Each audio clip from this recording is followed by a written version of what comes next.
going thing.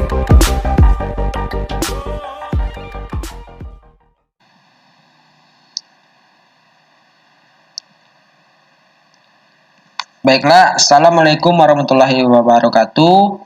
Sebelumnya perkenalkan, nama saya Eed Mendra, NPM 193510530. Di sini saya akan menjelaskan tentang preprocessing dengan NLP untuk memenuhi UAS Praktikum Ilmu Data. Nah, di sini pertama yaitu kita akan mengimpor beberapa library, yaitu terdapat library NumPy, Pandas, dan Matplotlib.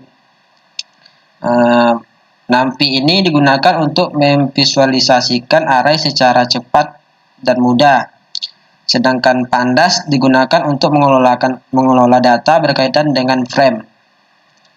Terus Matplotlib ini digunakan untuk memvisualisasikan data secara 2D maupun 3D dalam bentuk gambar.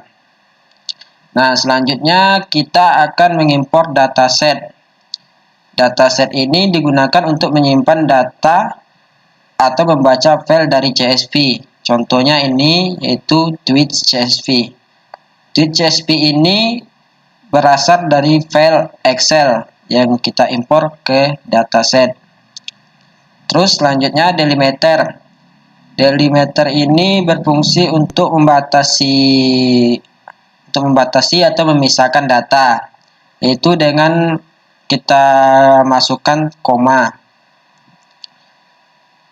Di sini kita memisahkan menggunakan delimiter koma. Lalu terus kita ketik dataset.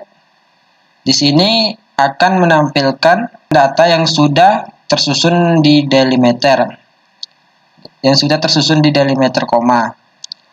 Yaitu di sini kita lihat ada sentimen 0 ini digambari dengan kata negatif, sedangkan sentimen 1 digambarkan dengan kata-kata positif. Oke, selanjutnya kita masuk di bagian cleaning the text.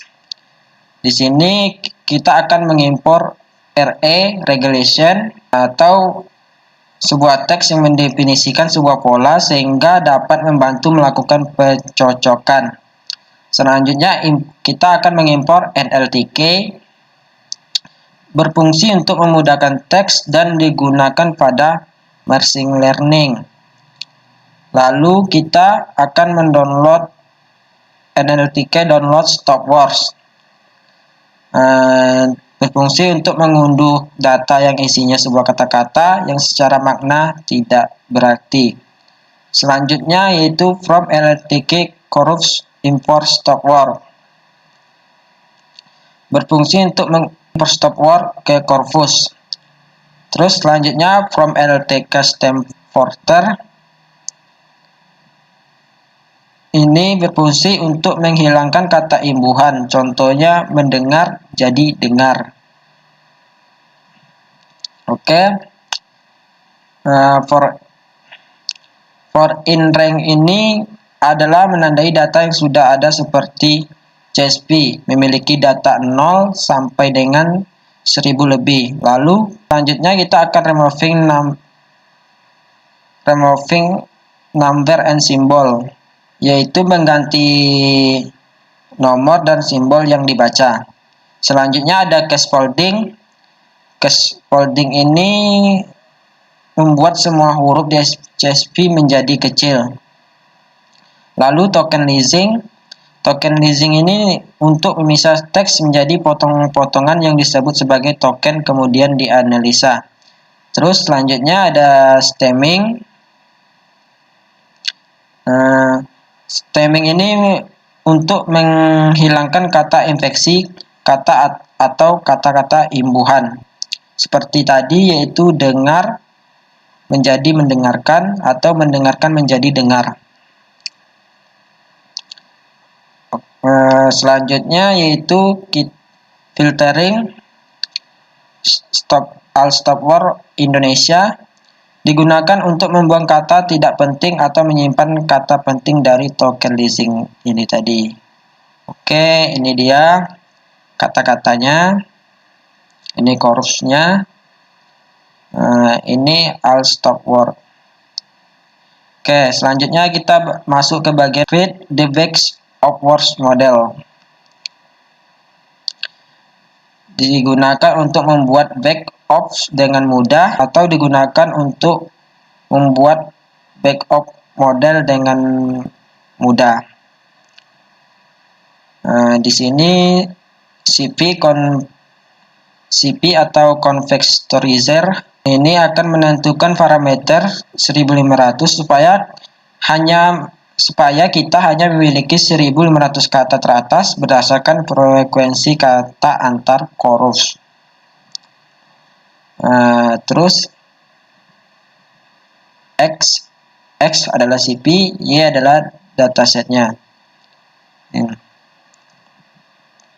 Lalu kita akan splitting the dataset into the training set and the test set.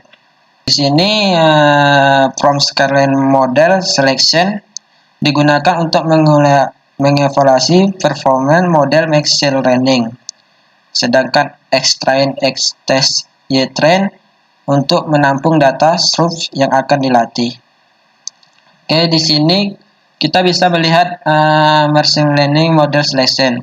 Di sini ada beberapa model yang kita gunakan. Yang pertama yaitu training the Naive Bayes model, terus training the logistic regression model, terus KNN model, terus training SVM model. Selanjutnya training the kernel SVM model.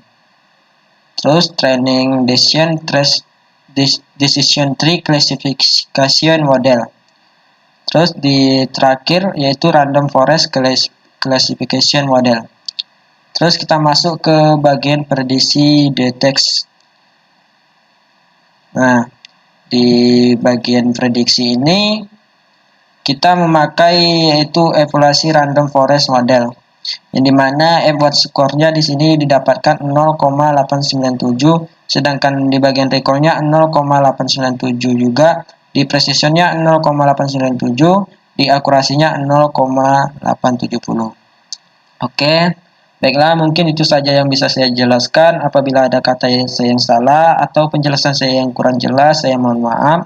Wassalamualaikum warahmatullahi wabarakatuh.